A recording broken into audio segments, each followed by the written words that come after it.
గణాధిపతయే నమః. ఈరోజు మన త్రిశక్తి హనుమాన్ దేవస్థానంలో విశేషమైనటువంటి శనివారము త్రయోదశి పుష్యమాసము సందర్భంగా స్వామివారి ఎదురుగా ఒక జయగంటను అంటే దాదాపు 100 కిలోలతో కూడినటువంటి ఈ మహాగంటను ఈరోజు ఆవిష్కృతం చేయడం జరిగింది. మరి ఈ గంట ప్రత్యేకత, గంట ఎందుకు కొడతారు అసలు, ఇటువంటి విషయాలను మనం పరిశీలిస్తే శాస్త్రాల్లో, పురాణాల్లో, ఇతిహాసాల్లో మనకు ఏ పూజ చేసినా కూడా ముందు ఘంటానాదం అనేది చేస్తూ ఉంటాము. ఆపదామపహర్తారం దాతారం సర్వసంపదాం లోకాభిరామం శ్రీరామం భూయో భూయో నమామ్యహం.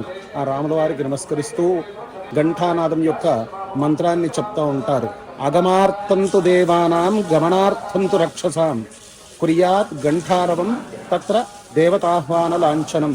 అంటే దేవతలు వచ్చే వేళయ్యింది, ఓ రాక్షసుల్లారా మీరంతా ఎవరైనా ఇక్కడ మీరు చెడు తలపాలని చెప్పి ప్రయత్నిస్తే అటువంటి వాళ్ళంతా కూడా వెళ్ళిపోండి, మరి ఆ దేవతలు వస్తే ఊరుకోరు, మీ భరతం పడతారు, అందుకనే నేను ముందు జాగ్రత్తగా ఈ ఘంటానాదం మీకు వినిపిస్తున్నాను అని చెప్పేసి ఘంటానాదం చేస్తూ ఉంటారు. అదే శ్లోకం మళ్ళొకసారి చెప్తాను.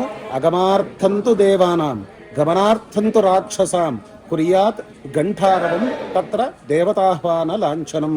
దేవతలను పిలవడానికి ముఖ్యంగా గంట కొట్టడము అనేది మన ఇతిహాసంలో, పురాణాల్లో, సంస్కృతిలో భాగంగా ఉంది. మరి ఈరోజు దేవాలయాల్లో, చాలా దేవాలయాల్లో గంటలు ఉంటాయి, కానీ గంటలు కొడితే చప్పుడు నాయిస్ ఎక్కువ అవుతుందని తగ్గిస్తున్నారు. మరి అటువంటిది కాకుండా చక్కనైన గంటలు, మంచి నాదం వచ్చేటటువంటి గంటలు, గంట చప్పుడు వస్తే ఓంకార శబ్దం రావాలి దాంట్లోంచి.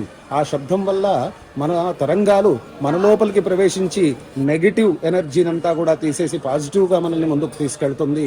ఆ ఘంటానాదం వినడంతోనే శరీరం ఒక ఆహ్లాదకరంగా మారిపోతుంది. మరి అటువంటి గంటను, పెద్ద గంటను ఈరోజు శనేశ్వరుడికి మేము వస్తున్నాము స్వామి, మా కష్టాలన్నీ తీర్చు అని చెప్పేసి ఈ గంట కొట్టి స్వామి దగ్గరికి వెళ్ళాలనే సదు ఉద్దేశముతో, భక్తుల యొక్క సహకారంతో ఈరోజు ఈ పెద్ద గంటను ఈరోజు ఆవిష్కృతం చేయడం జరిగింది దేవాలయం ప్రాంగణంలో.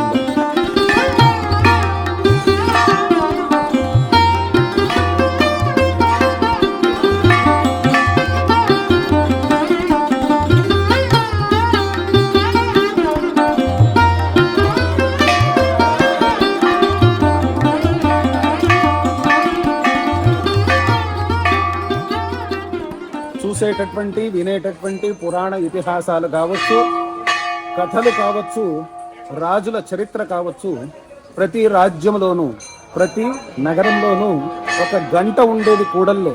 ఆ గంట చప్పుడు చేశామంటే ఎవరికో ఏదో ఒక ఆపద వచ్చింది, దాన్ని పరిష్కరించాలి అని చెప్పేసి ఆ గ్రామ పెద్ద గాని, ఆ రాజు గాని ముందుకు వచ్చేసి వాళ్ళ సమస్యను విని పరిష్కారం చేసే విధంగా ఆ రోజుల్లో ఉండేది. మరి అటువంటి గంటలు ఇప్పుడు ఎక్కడా కూడా లేవు.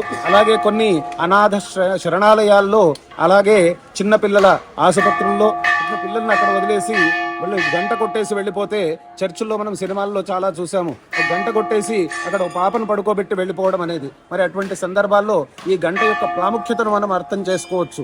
ఒక శబ్దం చేస్తున్నాం ఇక్కడ, ఆ శబ్దం వల్ల అందరికీ జాగరూకత అనేది ఏర్పడుతుంది. ఆ జాగరూకత వల్ల అందరూ కూడా మేల్కొంటారు. అందరూ మేల్కోవడం వల్ల శుభాలు జరుగుతాయి, మంచి జరుగుతుందనే ఉద్దేశంతో ప్రతి చోట కూడా అందరికీ మంచి జరగాలని ఈ శబ్దాన్ని మనం ప్రతి చోట వినిపించడం జరుగుతుంది.